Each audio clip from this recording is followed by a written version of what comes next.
I'm going to tell you a little bit about the root cause of the hives.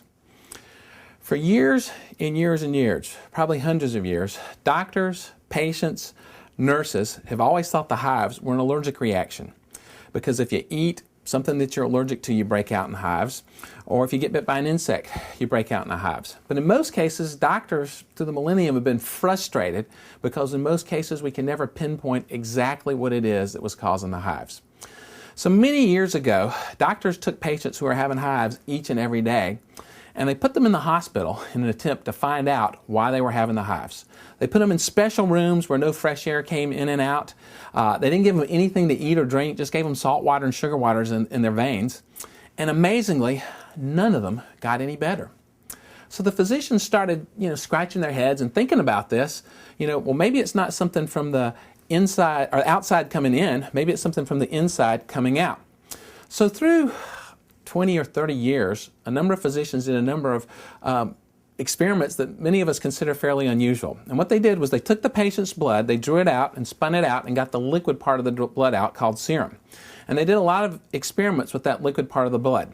The first experiment they did was they took patients who had the hives and they put a drop of their own blood on there, the liquid part of it, and they scratched it and they found that it whelped them up.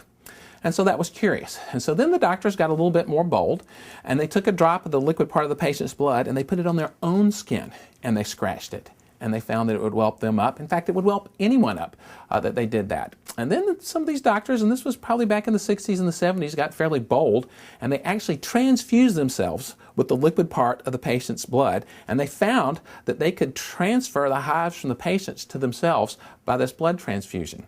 And so those doctors decided that once and for all they'd proven that the hives were something from the inside coming out, not something from the outside coming in.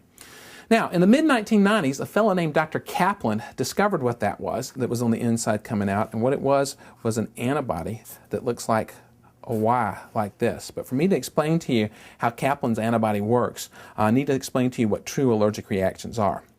All of us in our body have allergy cells, and the name of these allergy cells are called mast cells, but for our purposes we can call them allergy cells. And inside these allergy cells are little preformed granules that have things like histamines and leukotrienes and prostaglandins in it. And that's why you might want to take an antihistamine or an antileukotriene medicine when you're having the hives. And on the surface of these big old balls are receptors.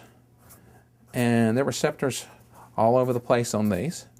And in these receptors are where the antibodies that are supposed to be there live. And these antibodies come from the bone marrow. And they're very, very specific for what you're allergic to.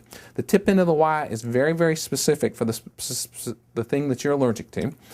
And this one might be specific for a dust mite, and this one for a rutabaga, and this one for a kitty cat.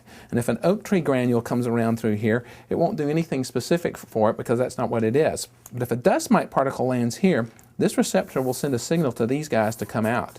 And if it's in your nose, you'll sneeze and it'll run. If it's in your lungs, you'll cough and you'll wheeze. If it's in your skin, you'll break out in a whelp. Now, Kaplan's antibody is confused. It comes in here upside down like this. And what Kaplan's antibody is, it's an antibody against the allergy cell. And these guys send a signal straight way for these granules to come out, and it causes you to break out in hives. So Kaplan's antibody is called an autoantibody because it's an antibody against your own allergy cells, and that makes this an autoimmune illness. Now, other autoimmune illnesses that you may have heard of, rheumatism or rheumatoid arthritis, you make an antibody that attacks your bones. The most common form of low thyroid, you make an antibody that attacks your thyroid. In fact, a fellow named Hashimoto discovered that, and they call it Hashimoto's thyroid disease. We have tests for rheumatism antibodies. We have tests for thyroid antibodies, but really easily commercially available, there's not a test for Kaplan's antibody. Now, you could go to his lab in Charleston, South Carolina and have it done if you wanted to, but in terms of one that's readily available that we can just go to a local lab and order, that's not available right now. Now, sometimes when you have an illness like rheumatism or you have an illness like low thyroid, when we get very high levels of rheumatism antibodies or very high levels of thyroid antibodies, they may attack the allergy cell as well. And so that's why when we see someone with chronic hives, we do a laboratory evaluation on them to check for things like rheumatism and to check for the thyroid antibodies. Also, any infection can cause the hives. One of the most basic part of our immune systems is called the complement system. And in simple terms, the complement system is the part of the immune system that keeps us dying from a cold the first time we get it. Antibodies takes weeks and days to form.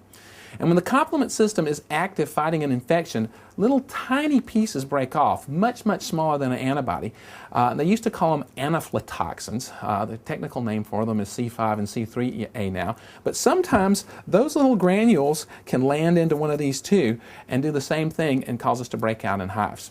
So, even though the hives look like an allergic reaction, they're not an allergic reaction because there's nothing like dust mites or rutabagas or kitty cats involved. And even if we spend $1 million on tests, we usually don't find out what the underlying cause is because most people with hives are making Kaplan's antibody, and that's not a test that we can go to our local lab and order.